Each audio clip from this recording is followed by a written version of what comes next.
I was at 90% completion. Do I really have to backtrack all the way to chapter 4? My fellow Arthurian journalers, I would like to thank you for the reception of that first journal playthrough video, as well as for checking out my short series recreating the sketches. I would also like to apologize for false information. So this video shall be an addendum to that first guide with minor corrections, the ultimate referential resource, and some additional thematic suggestions for helping you put together the perfect journal from Red Dead Redemption 2. First, minor corrections. I had said before that the aim at the animals method doesn't work with John Marston. As I saw it and still see it, the fastest and easiest way to trigger a new entry notification is to find a bunch of birds already studied and point at all of them in a circle until it pops on screen. Seeing as this method didn't work with John in this clip, I thought he couldn't trigger it at all. But in reality, this method works when the animals that protagonist has studied are the animals being aimed at. Meaning it does work for John, but you just need to study New Austin animals or anything Arthur missed, and aim at those for triggering new entries. Another correction. My first piece of advice in the original guide was to study the animals before you study them, and I suggested using the Red Dead fandom wiki for the sketches, but as some of you have rightfully pointed out, the wiki doesn't always provide them. So let me introduce to you the absolute best resource for knowing not just what could be in the journal, but how it could be in the journal.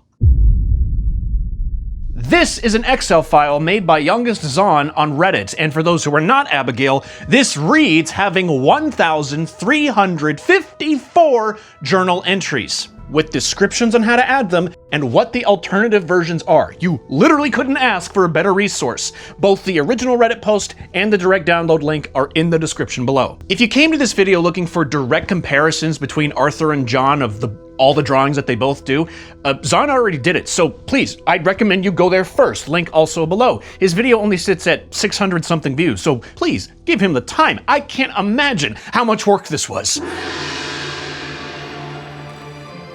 Now that you're back from Zon's video, let's now go through key story moments and stranger missions with alternative entries, though I apologize to those whom I inspired to do this playthrough for not making this video earlier, because you're probably way past some of these points already. I mean, to be fair, Jimmy Brooks was going to be handled how you saw fit, but did you know that there are actually 3 possible entries, not just 2? The default one is when you choose not to make a choice and instead watch the man fall. And he fell off a cliff. And of course, the other 2 entries are either helping him up, and he nearly fell off a cliff. I hope I won't regret my leniency, but I reckon he got the scare of his life. Or making him fall. Then I killed him anyway. Sometimes there's no point in taking a chance. When you go to 6 Point Cabin, Kieran will tell you about the cache in the chimney. This naturally leads you in front of the fireplace where above it, there's a shotgun. Now basically everyone collected the gun since they were going for the money, but it is possible to ignore the money and in turn not draw the shotgun and not add the note of having found the shotgun. Like that's ever gonna happen. Lenny's Valentine adventure has 2 versions too, one where you get arrested and one where you wake up south of Horseshoe.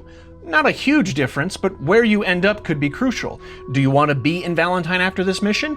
Having this as an entry would mean you caught this cutscene. You know what? I'm actually gonna get caught by the cops because I like the cutscene more. You pair degenerates. Oh. There's a fine for drunken violence in this town.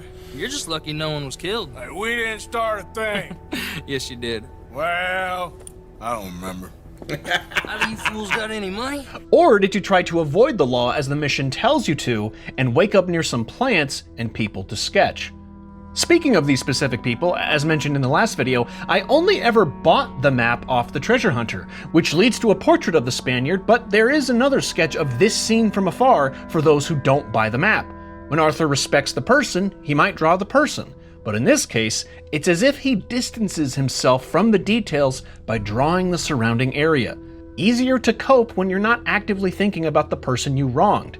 One of the key questions of balance for your journal philosophy is this: is the most sensible action more important than the most aesthetically pleasing entry? In the case of the Spines of America, I'm personally conflicted. To me, the most sensible option is to rob the cousin by marriage at night, silently and cleanly, where Arthur will write, "I snuck in at night and we robbed the lonesome bastards blind." But if you choose to let Hosea reel them in with a grand performance, one, the player will get to hear Hosea at his best, and the journal entry will be a much more engaging read. Hosea performed brilliantly as some kind of huckster selling restorative care to crooks' backs. Whole thing was utterly ridiculous and brilliant. Not to mention, the mission is called, The Spines of America. Huh? Crap. We have to go back. Everything's fine. We have to go back! As I see it, the latter tells a better written story and further expresses Hosea's uniqueness, but the former makes more sense in the moment. Had I known that Arthur would celebrate Hosea's talents, I might have picked that option instead of going at night.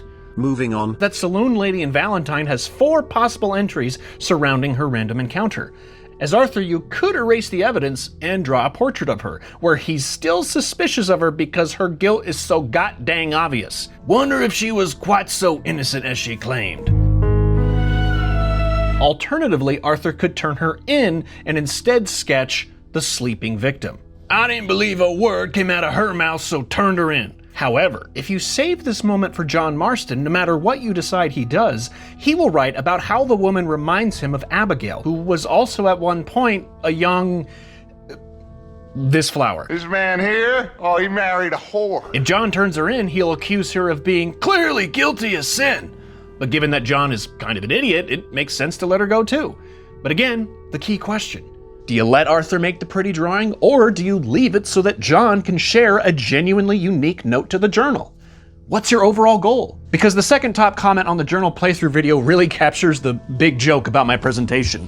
0 deaths? Nah. Speedrun? Nah. 100%? Nah, although that will be required of you. Aesthetically perfect journal? Yes, please. But here's the problem.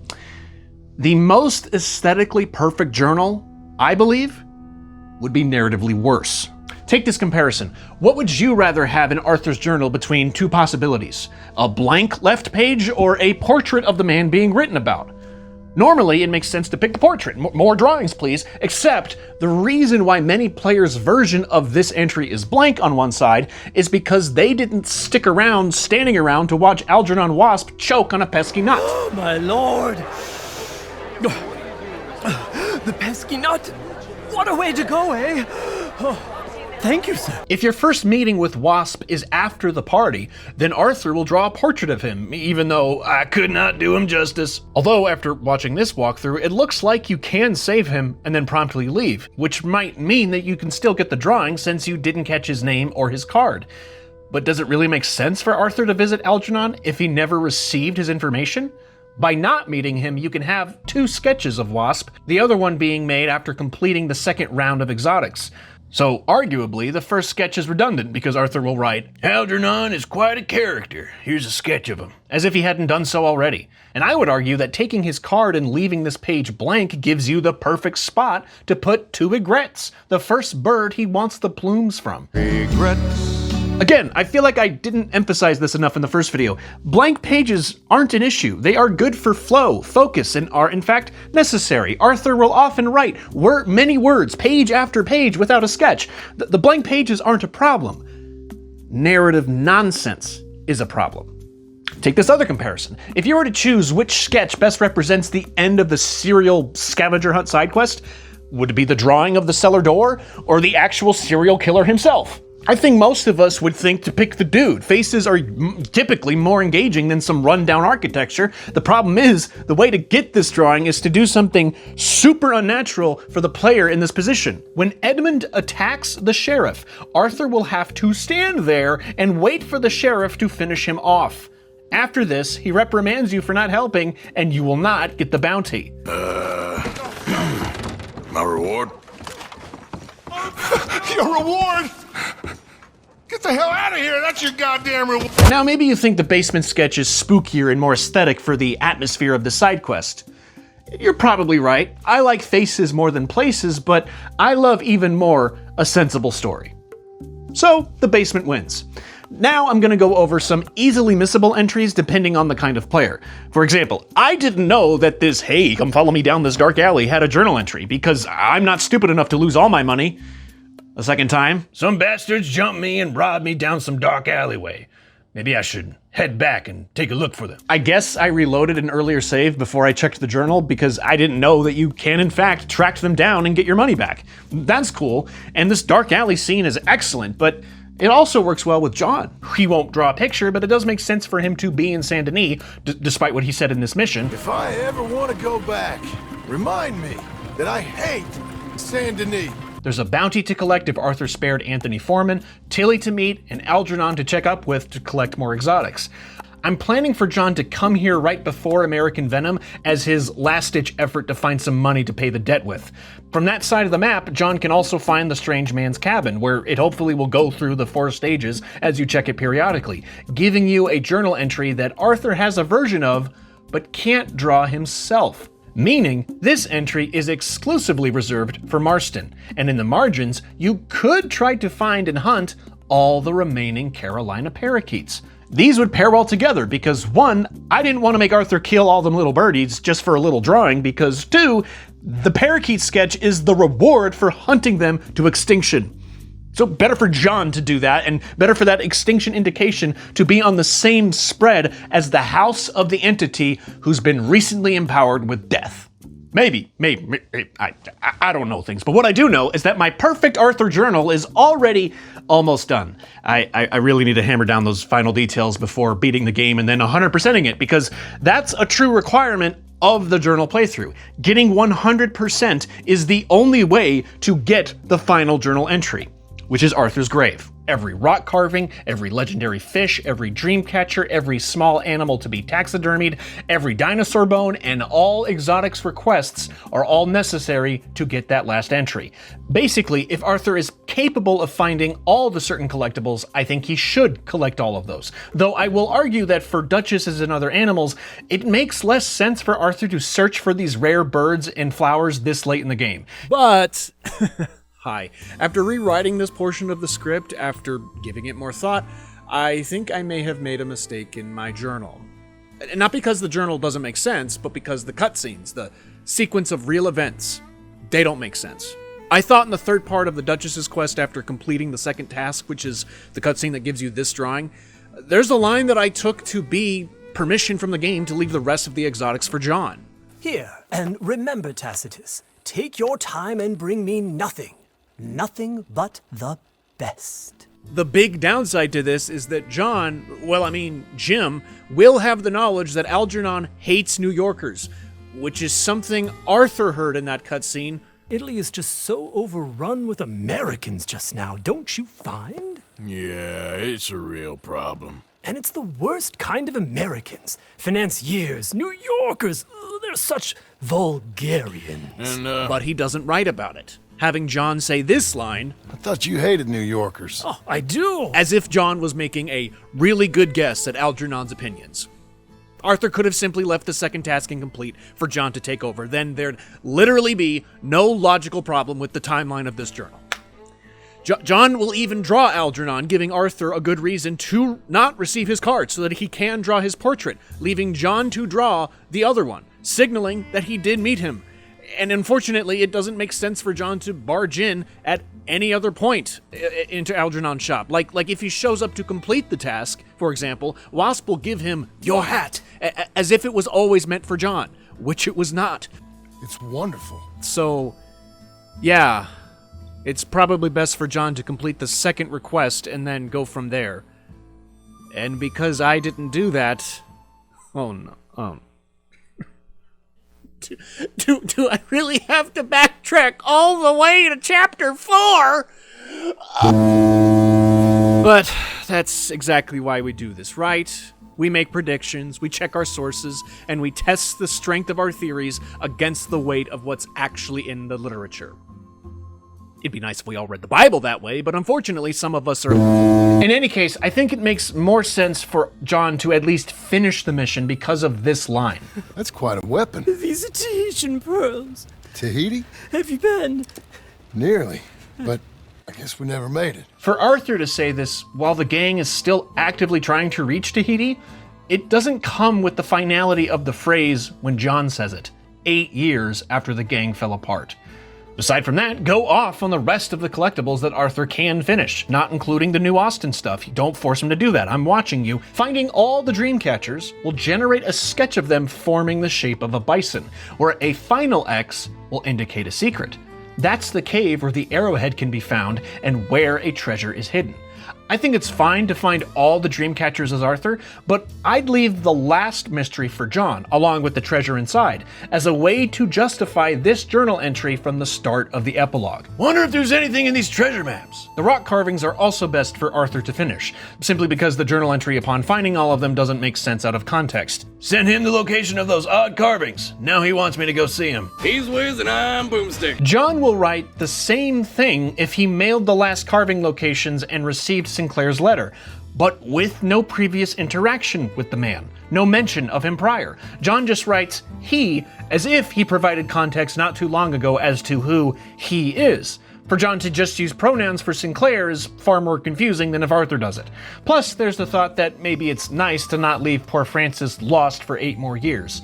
It's therefore slightly more sensible to complete as Arthur. Not based on the difficulty of finding the carvings, but based on what the journal says. As for the rest, finding all the bones and fish requires visits to New Austin, which I strongly advised against modding and or cheesing past. Because John has to finish these, I didn't worry about the bones as much, but I got most of the fish, saving the penitentiary catfish and the rainbow trout for the epilogue.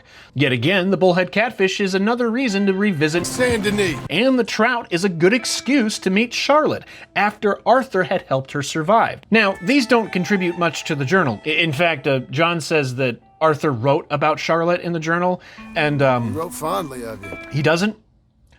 That no entry of Charlotte exists. That's it is a massive oversight. So I just what do I do? Right, I take a picture and then pretend that he took that photograph, got it developed, and slipped it in the journal.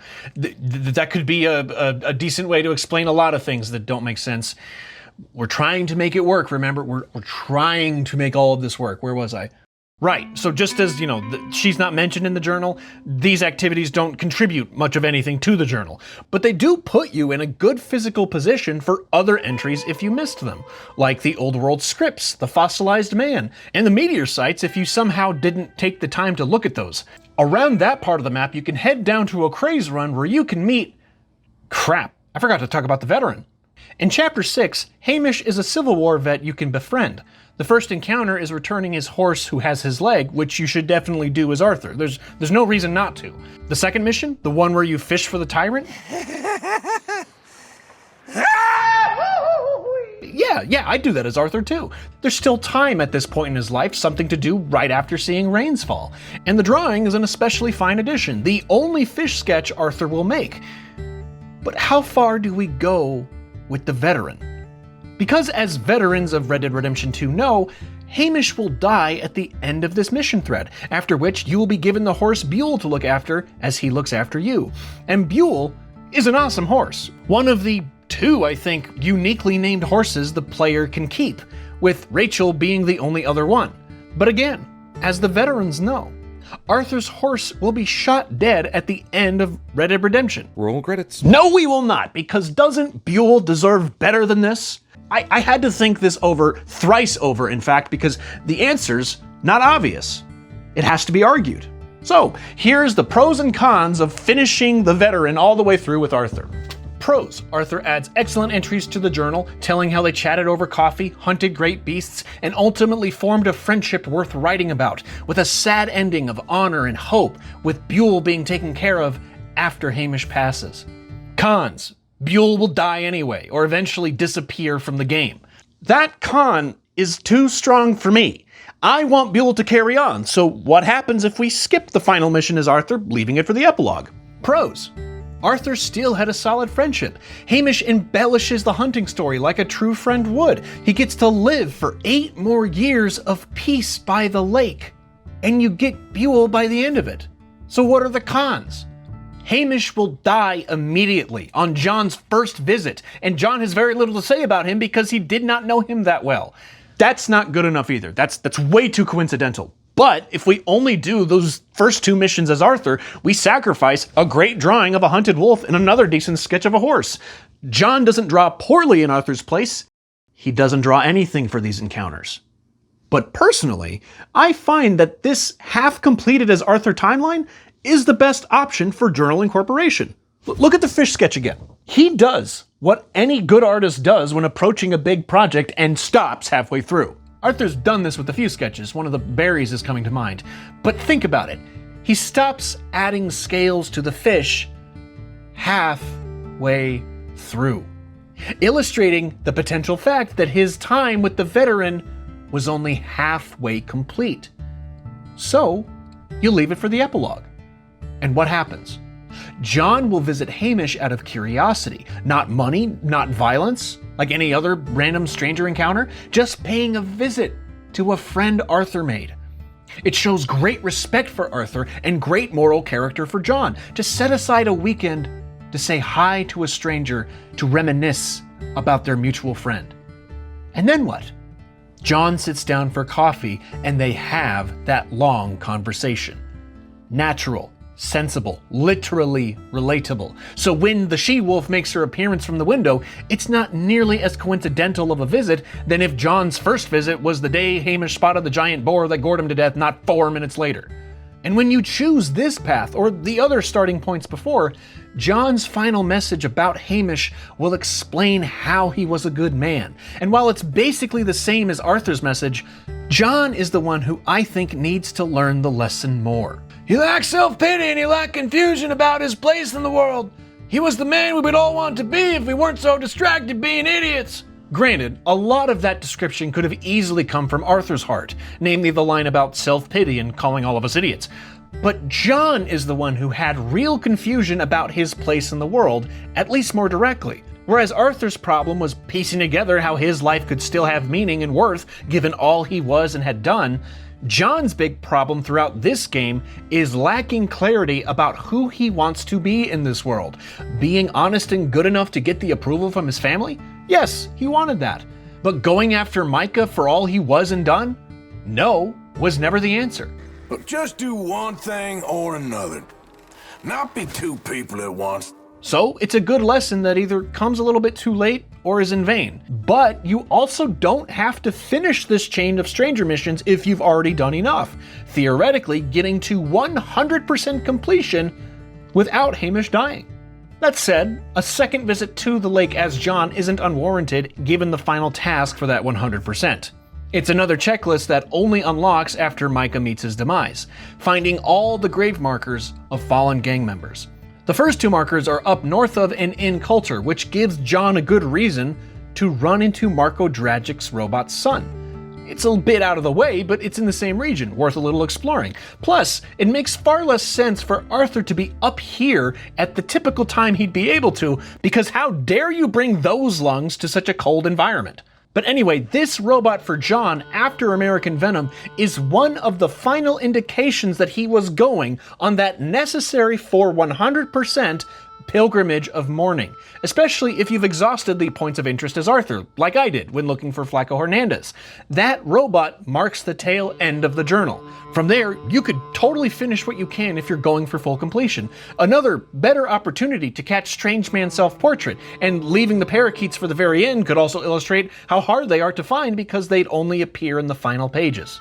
And I would recommend, for the story's sake, to go to every campsite in order just to hear the voices of the past, those old ghosts. And along the way, you can find the resting places of the fallen members, ending the journey up north in Bacchus Bridge around the former Wapiti Reservation, where you can find Eaglefly's grave, and just across the river, Arthur's grave.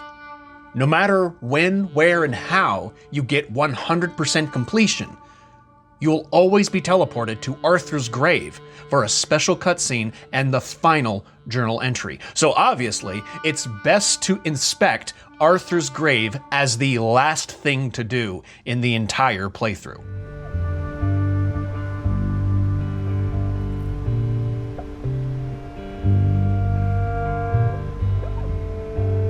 Guess we're just about done, my friend. Arthur's legacy coming full circle. Of course, most of you knew this, but did you know that there's two versions of the final page? If Arthur's life came to an end looking at the sunrise, John writes, Guess we're just about done, my friend. It's been quite a journey. And he will depict the grave marker with the beatitude, "Blessed are those who hunger and thirst for righteousness," with natural wild flowers at the base of the grave marker. But with low honor Arthur, no text, just the grave with a different beatitude. "Blessed are those who mourn, for they will be comforted." It's emotional. It's eerie. It's excellent.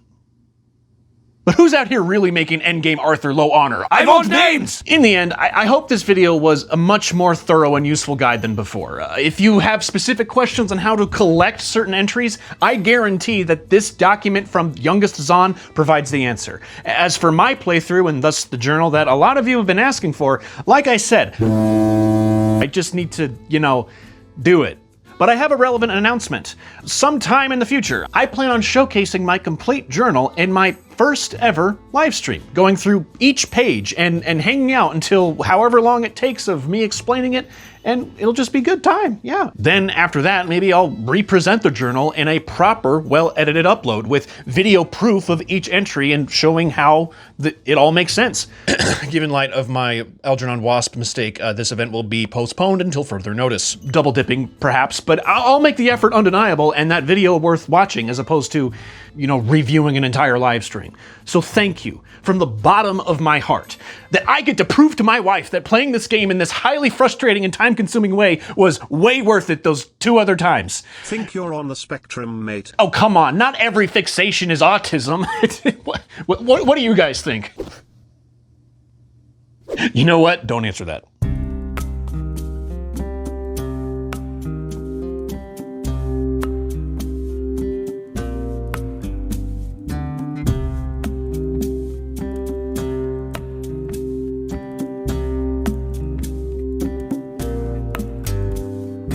But here's the problem.